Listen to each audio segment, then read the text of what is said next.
Hi everyone, I hope everyone is doing fine. So, from today's lecture, we are going to start database management system. So, let's start today's lecture. So, the first question here is what is database? Database है क्या? So, we can say it is a collection of related data. What it means? Database क्या है? ये एक related data का collection है. For example अगर आप किसी की क्लास के अंदर पढ़ते हैं तो जितने भी स्टूडेंट्स हैं वो आपस में कुछ न कुछ तरीके से रिलेटेड हैं. So we can say that set of student information is also a database, क्योंकि उसके अंदर सभी स्टूडेंट से रिलेटेड कुछ न कुछ इन्फॉर्मेशन है. Okay, I hope this one is clear. Let's move toward a second question. What is database management system? Now, कुछ स्टूडेंट डेटाबेस और डेटाबेस मैनेजमेंट सिस्टम के अंदर कंफ्यूज करते हैं. So to make it simple, database क्या है? It is a collection of related data. ये सिर्फ रिलेटेड डेटा है. On the other hand, DBMS क्या है? It is a software used to manage and access database files in more efficient manner. आपने जो ये डेटाबेस क्रिएट किया है स्टूडेंट इंफॉर्मेशन, इसको एक्सेस और मैनेज करने के लिए आप एक सॉफ्टवेयर यूज करते हो जिसका नाम है database management system. I hope these two terms are clear to you. Next one is what is RDBMS? RDBMS mean Relational Database Management System. अब जितने भी स्टूडेंट्स हैं वो मोस्टली जो डेटाबेस पढ़ते हैं वो आपका रिलेशनल डेटाबेस ही होता है. Relational means tables. आप जो भी डेटाबेस के अंदर पढ़ते हो या लैब्स के अंदर आप जो इम्प्लीमेंट करते हो वो रिलेशनल डेटाबेस ही है. Tables means it contains rows and columns. Okay, clear है? कुछ आप इसी तरीके से डेटाबेस के एग्जांपल भी देखते होगे कि ये स्टूडेंट नेम है, ये स्टूडेंट आईडी है, ये एज है. इस तरीके से आप रोज क्रिएट करते हो, इनके अंदर डेटा आप इंसर्ट करवाते हो. तो this one is relational database models. DBMS के अंदर हम रिलेशनल डेटाबेस मॉडल ही पढ़ेंगे. So relational database model was proposed by Codd, also called as Codd's data model. Codd एक साइंटिस्ट था जिसने RDBMS और रिलेशनल डेटाबेस मॉडल प्रेजेंट किया था. So we can say that it is a codes data model. Okay, so here is a constant, data in database file must be in tabular form. ये हमने already ही देख लिया है. Relational का क्या मतलब है? Tables. So the data must be in tabular forms. Table means set of rose and columns. I hope यहाँ तक सबको क्लियर है. So let's move forward. An example of RDBMS, relational database models. So we can say it is a table which contains some columns and some rows. Clear है? ये तो सबको पता होगा, बेसिक है. नाउ यहाँ कुछ चीज़ें अलग हैं. जो आपने SID, S नेम और एज लिखा है, ये आपकी टेबल को कंट्रोल करती हैं कि इसके अंदर किस टाइप का डेटा आएगा. सो हमने इनको क्या नाम दे दिया है? इन तीनों को जब आप कंबाइन कर दोगे तो हमने इनको नाम दे दिया है that it is a relational schema. Schema means कि इस टेबल के अंदर किस टाइप का डेटा आएगा. Okay, so next term is if we combine this row, it combinedly means रो को हम एक नाम और दे सकते हैं कि it is a tuple, or we can say that it is a record of a student.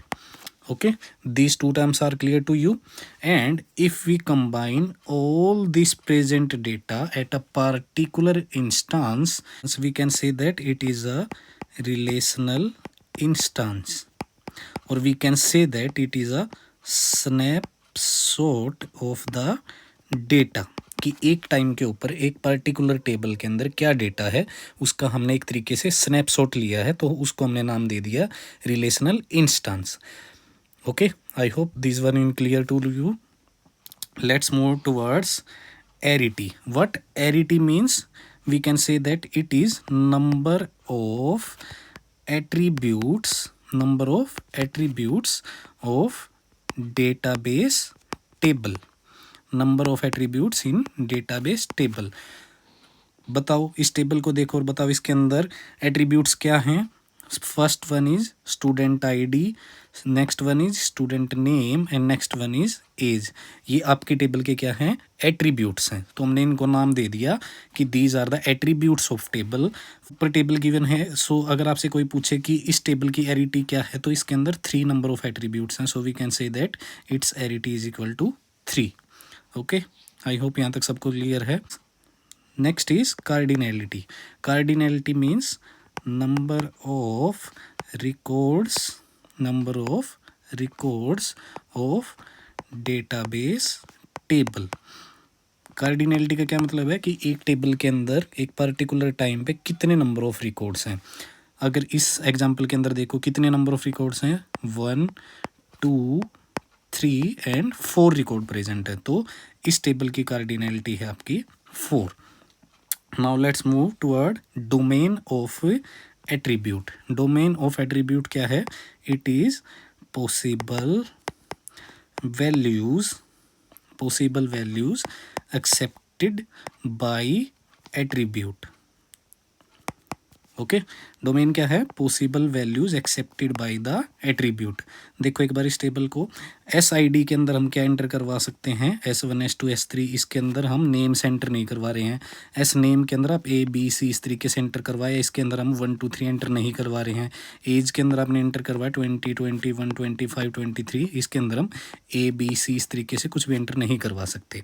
So this is the domain of attribute, कि एक पर्टिकुलर एट्रीब्यूट के अंदर किस टाइप की वैल्यूज आप एंटर करवाओगे और वो एक्सेप्ट करेगा उसको, that is domain of attributes. Let's move toward relational schema. Relational schema हमने पहले ही देख लिया है, ये क्या है, it is definition of database table. एक बार और देख लो, ये जो आपने लिखा है कि SID, एस नेम और एज, ये क्या है, सारी आपने बता दिया है कि ये 3 ही एट्रीब्यूट्स हैं, और इनको ही जब आप कंबाइन कर दोगे तो हमने नाम दे दिया है कि it is relational schema. Okay, I hope यहाँ तक सबको क्लियर है। एक और टर्म है रिलेशनल इंस्टेंस, ये भी हमने देख लिया है, ये क्या है, it is a snapshot of database table. क्या है, it is a snapshot of database table. और ये क्या है, ये वेरी कर सकता है, very with time.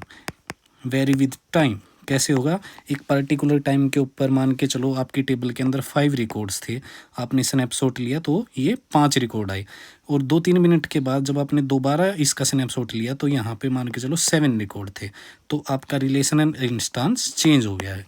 Okay, I hope this one is clear to you. Now there is a note which we should remind. Note क्या है, no 2 records of our DBMS table must be equal. इसका क्या मतलब है, मान के चलो ये आपके पास टेबल है, सेम टेबल ले लेते हैं, SID, S name and age. तो इसने क्या बोला है कि किसी भी 2 रिकॉर्ड्स सेम नहीं होने चाहिए। मान के चलो SID है A और ये है A, एस एज भी मान के चलो, S name is equal to AB and this one is also AB, age is equal to 2 okay 2020। तो अब ये दोनों रिकॉर्ड क्या हैं, ये बिल्कुल सेम हैं। तो जब आप इन रिकॉर्ड को एक्सेस करने का ट्राई करोगे तो DBMS आपका कंफ्यूज हो जाएगा कि आप कौन से रिकॉर्ड को एक्सेस करना चाहते हो। इसके बारे में हम आगे जाके इन डिटेल डिस्कस करेंगे। फिलहाल के लिए सिर्फ आप इतना याद रखो कि no 2 records of are DBMS table must be equal. कुछ ना कुछ इनके अंदर आपको डिफरेंट रखना है, 2 रिकॉर्ड सेम नहीं होने चाहिए। ओके, आई होप यहाँ तक सबको क्लियर है। Let's see you in the next lecture.